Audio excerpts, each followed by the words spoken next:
বাঙালিদের নিয়ে দিল্লিতে ছেলে খেলা, বাংলা বললে বাংলাদেশি তকমা। এবার বীরভূমের দুই শ্রমিক পরিবারকে বাংলাদেশে পুশব্যাক করার অভিযোগ। আরো ডিটেল জানবো, আপনাদের তথ্য দেব। অক্ষয় দিবা রয়েছে আমার সঙ্গে সরাসরি।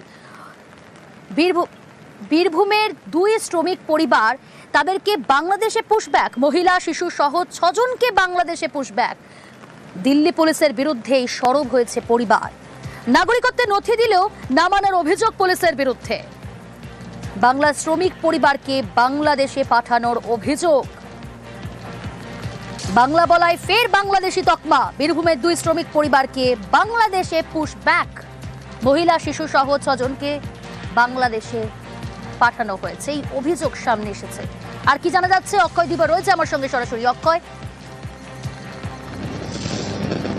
দেখো প্রিয়াঙ্কা, তোমাকে জানিয়ে রাখি, বীরভূমের পাইকরের বাসিন্দা দানিশ শেখ এবং তার স্ত্রী সোনালী খাতুন ও তার 5 বছরের সন্তান, এবং অপর মুরারই থানার যে ধিতরা গ্রাম, সেই ধিতরা গ্রামের সুইটি বিবি এবং তার 2 সন্তান, তারা দিল্লির সেক্টর 26A রোহিণী এলাকায় থাকতো এবং তারা লোহা লক্কর এবং কাগজ পুড়িয়ে তারা সেগুলি বিক্রি করে সংসার চালাতো।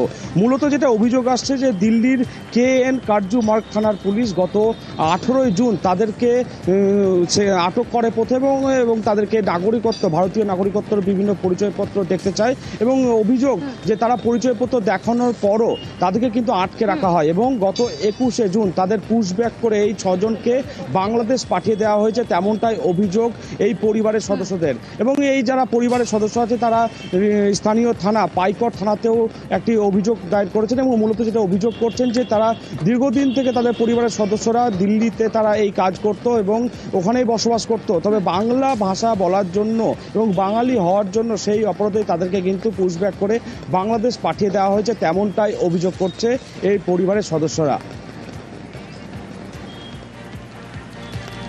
বেশ, ওই আমার ছেলেকে ধরে নিয়ে গেছে বাংলাদেশি বলি। আর আমাদের তো এখানেই তো খুব সব আমাদের বাপ দাদা সব এখানকারই, আমরা আমাদের পয়দাইশিও এইখানকার। হ্যাঁ, ছেলেকে আমার বাংলাদেশি বলি আমরা তো করি খেয়েছিলাম দিল্লিতে কাপাড়ি টাপাড়ি কুড়াই দিন আমার ছেলেকে বাংলাদেশি বলি বাংলাদেশ পাঠিয়ে দিয়েছে। তো আমাদেরকে সেই বিচারটা চাই, আমাদেরকে কেন বাংলাদেশি বলি পাঠাবে? আমরা তো বাংলাদেশি লয়। ধরেন বাড়ি এখানে পাইকর বাড়ি, আমার সব 7 গোষ্ঠী এখানে, জন্মভূমি এখানে। আমরা দিল্লিতে কাবাডি করে খেয়েছিলাম, আমাদেরকে আমরা চলে এসেছি। আমার মেয়েকে জামাইকে আর লাঠিকে ধরে নিয়ে চলে গেছে, বাংলাদেশ পাঠিয়ে দিয়েছে। এখন আমরা ছেলে চাইছি,